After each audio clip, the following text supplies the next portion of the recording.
যাকে কেন্দ্র করে যার যার পারপাস সার্ভ করার কাজে ব্যস্ত আছেন তাদেরকে দেশ এবং জাতির দিকে তাকাতে বলবো। 18 কোটি মানুষের জুলাই অভ্যুত্থানের অপ্রতিরোধ বাংলাদেশের শক্তির দিকে তাকে লক্ষ্য করতে বলবো। খুব সাবধান থাকবেন।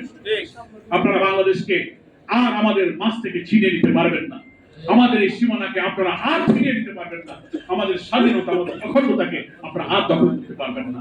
বারবার গণ অভ্যুত্থানে দেশের মানুষ যেমন জেগে উঠেছে, আমি মনে করি 40-এর গণ অভ্যুত্থানের পরে, 24-এর গণ অভ্যুত্থানের পরে যে নতুন বাংলাদেশের স্বপ্ন আমরা দেখছি, যে বাংলাদেশে অভাব অনটন থাকবে না, দুঃখ থাকবে না, দারিদ্র থাকবে না, অন্নহীনের কান্না, বস্ত্রহীনের মর্ম ব্যথা, নিরাশ্রয়ের আকুতি, অর্থনৈতিক শোষণ, জুলুম, আদালতের আইন, আদালতের সুবিচার, প্রত্যেক মানুষের যে হক অধিকার, ছাত্রদের রাজপথ কামানোর যে স্লোগান উই ওয়ান্ট জাস্টিস, সেই সুবিচারের বাংলাদেশ, এটাই হচ্ছে আমাদের স্বপ্নের বাংলাদেশ। আগামী দিনে নতুন আবাদ নির্বাচনের মধ্য দিয়ে আমরা সেই বাংলাদেশ গড়তে চাই। এই বাংলাদেশ গড়ার পেছনে কোন কারিগররা যেন প্রফেসর ইউনূসকে আপনারা মাথা নষ্ট করে ভুল বুঝিয়ে আরেকটি সেবা দাসের দাসত্বের দিকে নিয়ে যাওয়ার চক্রান্ত আপনারা দয়া করে করবেন। এই দেশ আমরা কম খাই, কম করি, ধনী হই, গরিব হই, আমরা আমাদের স্বাধীন সত্তা নিয়ে মাথা উঁচু করে দুনিয়ার সামনে আমরা দাঁড়িয়ে থাকবো।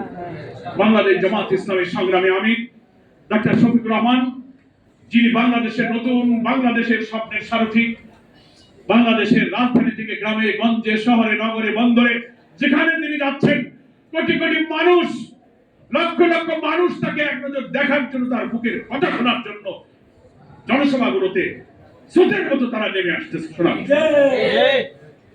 দেশের জনগণকে আমি আজকের এই সেমিনার থেকে আহ্বান জানাবো, সততা, নিষ্ঠা, দেশপ্রেম, ষড়যন্ত্রের ঊর্ধ্বে থেকে আসুন। জামাত ইসলামের এই নতুন বাংলাদেশের ডাকে সাড়া দিয়ে বাংলাদেশের কোটি কোটি তরুণ সমাজ যারা আগামী দিনে দেশ চালাবে, আমাদের আমির জামাত বলেছেন, তরুণরা তোমরা এগিয়ে আসো, এই দেশের দায়িত্ব তোমাদেরকে আমরা দেব। জনগণ যদি রাষ্ট্রের দায়িত্ব জামাত ইসলামীকে দেয়, জামাত ইসলামী শাসক হবে না, জামাত ইসলামী সেবক হিসেবে দায়িত্ব পালন করবে। সেখানে নেতৃত্ব দেবে আমাদের তরুণ এবং এই যুব সমাজ। আমি আমার বক্তব্যটা আর দীর্ঘ করতে চাই না। ফলে আরেকটি, এই অভ্যুত্থানের পরে আমাদের আরেকটি মনস্তাত্ত্বিক বিপ্লব প্রয়োজন হবে। বিপ্লব মানে হচ্ছে পরিবর্তন, রেভলিউশন। বিপ্লব মানে আমরা সব গাবড়ে যাই, মানে আবার বোধ আরেকটা মারামারি কাটাকাটি। তো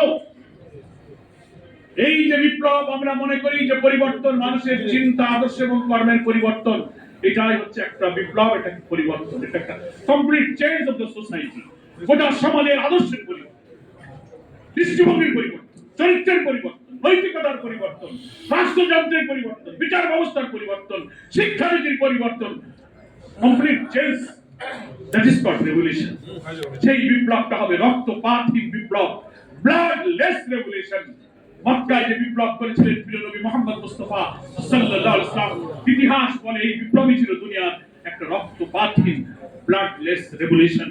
সামনে একটা ব্লাডলেস, রক্তপাতহীন নতুন বিপ্লব চাই, যে বিপ্লব হবে বাংলাদেশের মনস্তাত্ত্বিক বিপ্লব, সাইকোলজিক্যাল রেভলিউশনের মধ্য দিয়ে আমরা মানুষের চিন্তা, আদর্শ, মননকে পরিবর্তন করে আমাদের সুখী সমৃদ্ধশালী সোনার বাংলা আমরা ইনশাআল্লাহ করব। আজকের এই সেমিনারে সকলকে ধন্যবাদ জানিয়ে, মোবারকবাদ জানিয়ে, ভাষা সৈনিকদের জন্য আল্লাহ তাআলার কাছে মাগফিরাতের জন্য কামনা করে, সকল অভ্যুত্থানে যারা দেশকে ভালোবেসে জীবন দিয়েছেন তাদের জন্য আল্লাহর কাছে কল্যাণ কামনা করে, আহত অসুস্থ জুলাই যোদ্ধাদের সুস্থতা আরোগ্য কামনা করে, আমাকে আজকের এই সেমিনারে দুটি কথা বলার জন্য সুযোগ দেওয়ার জন্য জামাত ইসলামী ঢাকা মহানগরীকে ধন্যবাদ জানিয়ে আমি আমার বক্তব্য শেষ করছি। আল্লাহ হাফেজ। বাংলাদেশ জিন্দাবাদ। জামাত ইসলামী।